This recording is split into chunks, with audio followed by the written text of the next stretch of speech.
네, 안녕하세요. 오늘은 지난 시간 제15분 직영공덕분에 이어서 제16분 능정업장분에 대해서 공부할 겁니다.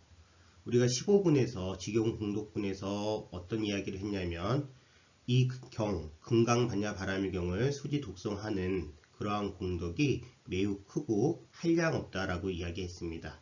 그러면서 다음에 바로 나오는 16분에서 가장 큰 공덕의 가보에 대해서 이야기를 합니다. 이게 바로 무엇인가 하면 능정업장분입니다. 우리가 능히 모든 업장, 지금까지 쌓은 업장을 능히 깨끗이 맑힐 수 있다는 건데요. 전체적인 내용 한번 읽어보도록 하겠습니다. 또한 수보리여 이경을 받고 지니고 읽고 외우는 선남자 선여인이 남에게 천대와 멸시를 당한다면 이 사람이 전생에 지은 죄업으로는 악도에 떨어져야 마땅하겠지만 금생에 다른 사람의 천대와 멸시를 받았기 때문에 전생의 죄업이 소멸되고 반드시 가장 높고 바른 깨달음을 얻게 될 것이다. 수보리여 나는 연등부처님을 만나기 전 과거 한량없는 아승기겁 동안 804천만억 나유타의 여러 부처님을 만나 모두 공양하고 받들어 섬기며 그냥 지나친 적이 없었음을 기억한다. 만일 어떤 사람이 정법이 쇠퇴할 때 이 경을 잘 받고 지니고 읽고 외워서 얻은 공덕에 비하면 내가 여러 부처님께 공양한 공덕은 백에 하나에도 미치지 못하고 천에 하나, 만에 하나, 억에 하나에도 미치지 못하며 더 나아가서 어떤 셈이나 비유로도 미치지 못한다. 수보리여 선남자 선여인이 정법이 쇠퇴할 때 이 경을 받고 지니고 읽고 외워서 얻는 공덕을 내가 자세히 말한다면 아마도 이 말을 듣는 이는 마음이 어지러워서 의심하고 믿지 않을 것이다. 수보리여 이 경은 뜻이 불가사의하며 그 가보도 불가사의함을 알아야 한다. 자, 전체적인 내용에 대해서 읽어보았습니다. 이제 하나하나 좀 살펴보도록 하겠습니다. 우선 잠깐 화면을 보실게요.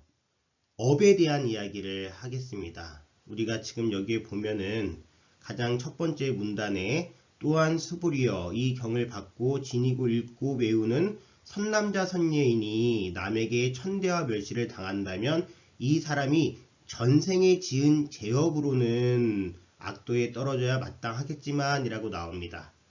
우리는 업장이 두텁다라는 이야기를 합니다. 아우 내 업장이 두터워. 왜 일이 이렇게 안 풀릴까? 뭐 이렇게 생각을 할 수 있습니다. 업이라는 말은요, 나쁜 뜻을 가지고 있지 않습니다. 업이라는 것은 행위입니다. 우리가 이 세상을 살다 보면 여러 가지 행위를 하게 되죠. 그 모든 행위, 의도가 있었던 의도가 없었던 그 행위를 통해서 무언가 결과가 나오게 되고, 그래서 그 행위들은 다 업이라고 지칭이 됩니다. 먼저 우리가 전체적으로 신업이 있습니다. 몸으로 짓는 건데요. 몸으로 짓는 것도 선업이 있고 악업이 있죠. 선업 중에는 봉사를 한다던가 우리 아이들을 위해 따뜻한 음식을 마련해 준다던가 이런 것은 모두 선업에 해당이 됩니다. 근데 악업이 있죠. 대표적인 악업 중에는 살생, 즉 생명을 위해한다거나 또는 살생, 그러니까 생명을 죽인다거나 또는 투도, 도둑질을 한다거나 그리고 사음, 이제 도덕적이지 않은 이제 관계를 맺었으면 그것이 바로 대표적인 신업입니다. 자, 그 다음에 구업이라는 게 있습니다. 구업도 선업이 있고 악업이 있겠죠. 구업으로, 즉 입으로 짓는 행위 중에서 선업은 좋은 말을 해주고 격려를 해주고 그 다음에 위로를 해주고 이게 다 선업입니다. 악업은 또 대표적인 게 있죠. 네, 거짓말하거나 이간질하거나 그리고 아첨하거나 또는 또 남에게 상처 주는 말을 하는 경우가 있습니다. 이것이 바로 악업입니다. 그리고 의업이라는 게 있는데요. 의라는 것은 바로 우리 마음가짐, 우리가 생각하는 겁니다. 남을 위해서 열심히 노력해야 되겠다고 마음을 먹고 선량한 마음을 내는 것은 선업에 해당이 되고요. 탐심을 부리고 분노심을 갖고 어리석음을 갖는 것은 의업으로 짓는 악업입니다. 근데 우리가 신구의 이 삼업으로 선업도 짓고 악업도 짓지만 무기업이라는 게 있습니다. 무기업이라는 것은 선도 아니고 악도 아니라는 겁니다. 우리가 눈을 깜빡깜빡 거리죠. 이런 모든 것들은 우리 의지와는 상관없이 일어나는 것들입니다. 이것이 바로 무기업입니다. 그 무기업도 업에 해당이 됩니다.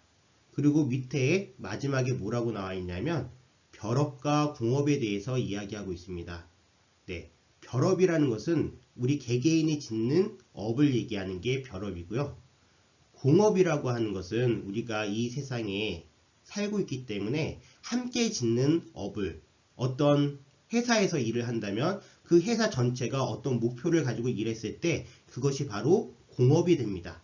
이렇게 우리는 언제나 업을 짓고 살아가게 됩니다. 그렇다면 우리는 얼마나 많은 업을 짓고 살았을까요? 그래서 업장이 두텁다라고 이야기할 수 있습니다. 그런데 여기 경전에서 나오고 있죠. 우리가 전생에 지은 죄업 때문에 이 생에서 비방을 받고 천대와 멸시를 받을 수도 있습니다. 또 금강반야 바라밀경이라는 내용이 너무나 희유, 진짜 소중하고 그 다음에 아주 값어치 있지만 그것을 믿지 않는 사람들에게는 비방거리가 되고 천대와 멸시거리가 될 수 있습니다. 그럼에도 불구하고 이 금강반야 바라밀경을 수지하고 독송하는 그 마음이 있다면 남들에게 비방과 천대와 멸시를 당한 것이 오히려 전생의 수겁을 없애주는 그러한 역할을 하게 됩니다. 물론 우리가 업에 대해서는 과보, 그거에 따른 결과를 책임져야 됩니다. 그것이 빨리 오면 빨리 올수록 전생의 업을 지난 생에 지은 업뿐만이 아니라 이번 생에서 내가 잘못한 것을 뉘우치고 반성할 수 있는 계기가 될 수 있습니다. 그래서 이 천대와 멸시를 통해서 오히려 전생에 지은 수겁이 풀려버림으로써 소멸됨으로써 반드시 가장 높고 바른 깨달음을 얻게 될 것이다 라고 이야기할 수 있습니다. 전생의 죄업이 소멸되고 반드시 가장 높고 바른 깨달음을 얻게 될 것이다. 예전에 앙굴리말라라는 분이 있었습니다. 앙굴리말라는 우선 어떤 뜻을 가지고 있냐면 손가락이 이제 1000개 이제 잘라서 그것을 줄로 묶어서 목걸이로 만들었다. 이런 뜻을 가지고 있습니다. 너무나 좀 잔인하죠. 그 이유가 있습니다. 원래 앙굴리말라의 이름은 아임사카라는 분이었습니다. 아임사카란 어떤 뜻을 가지고 있냐면 남에게 해를 끼치지 않는 자요. 이 아임사카는 아주 훌륭한 수제자, 아니 훌륭한 바라문이었습니다. 그리고 뭐라 그럴까 총망받았죠. 근데 이 아임사카의 스승이 있었는데요. 아임사카는 스승의 말이라면은 진짜 하늘처럼 믿었습니다. 그런데 아임사카 스승이 문제가 아니라 아임사카의 스승의 부인이 문제였습니다. 평소 이 부인이 아임사카에게 흑심을 품고 있었습니다. 좋아하게 된 거죠. 그래서 어느 날 이 스승이 어디 출타를, 즉 밖에 나갔을 때 하룻밤 지내야 되는 그러한 경우가 있었습니다. 그때 이 스승의 부인이 아임사카를 부릅니다. 아임사카야, 너의 스승이 이 자리에 없으니 나는 너무나 무섭구나. 아임사카, 네가 나를 지켜야 된다. 왜냐하면 스승의 부인은 곧 스승과 같으니까 라고 이야기를 합니다.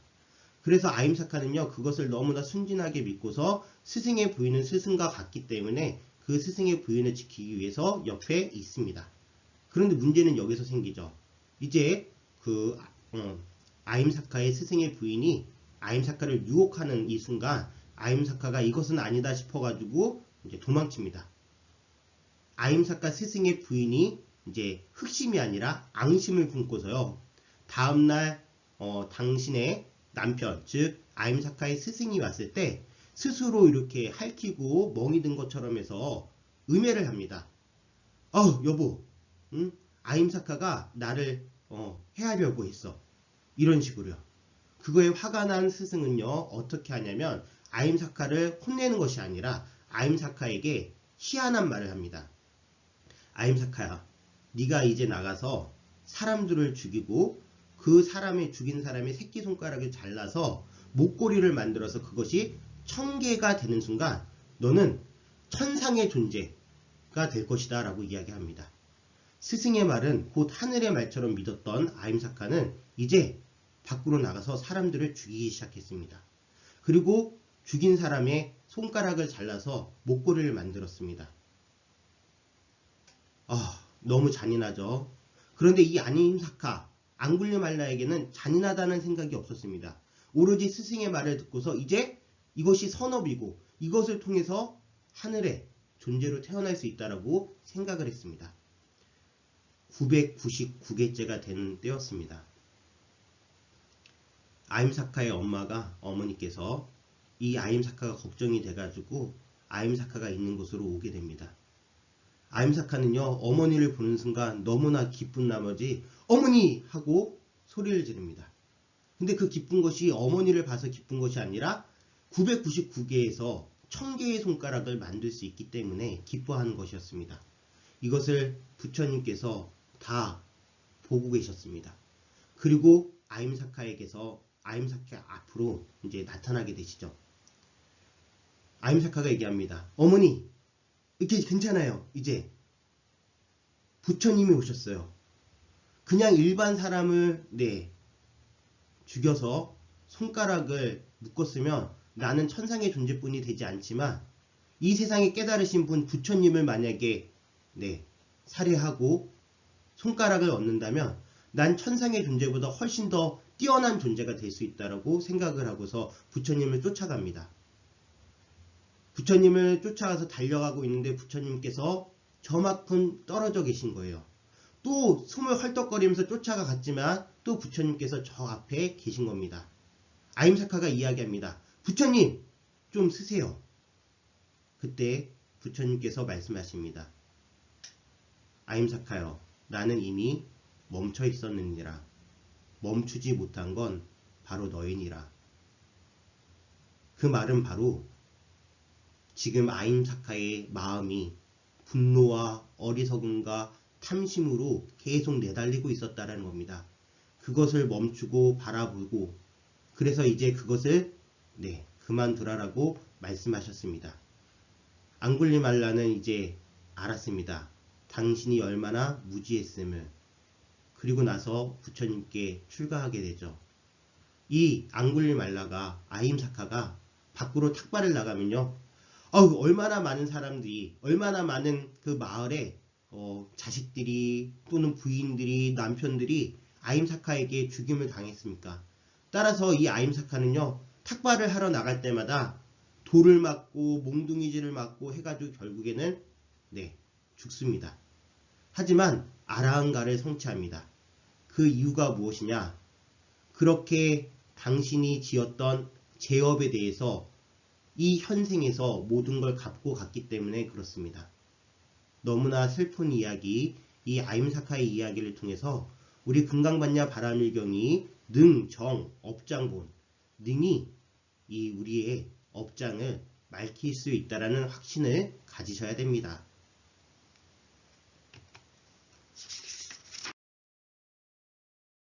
여러분들, 경 내용 중에 이런 말이 있습니다. 수보리, 당지, 시경이, 불가사의, 가보, 역, 불가사의.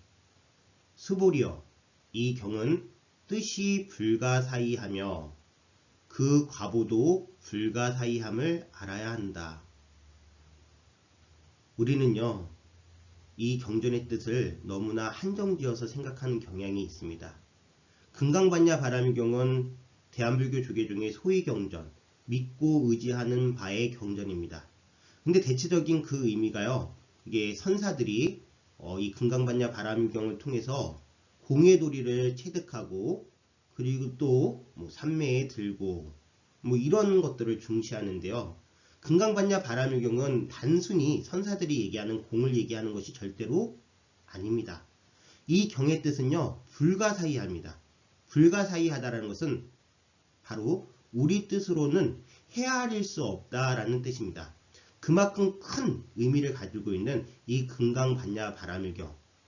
따라서 과보도 불가사의합니다. 그 불가사의함의 가장 첫 번째가 무엇이다? 능히 우리의 업장을 두껍게 전생, 숙생 동안 쌓아온 이 업장을 능히 깨끗이 맑힐 수 있다는 이유만으로도 그 과보는 불가사의함을 여러분들 아셔야 되겠습니다. 여기 이런 말이 나옵니다.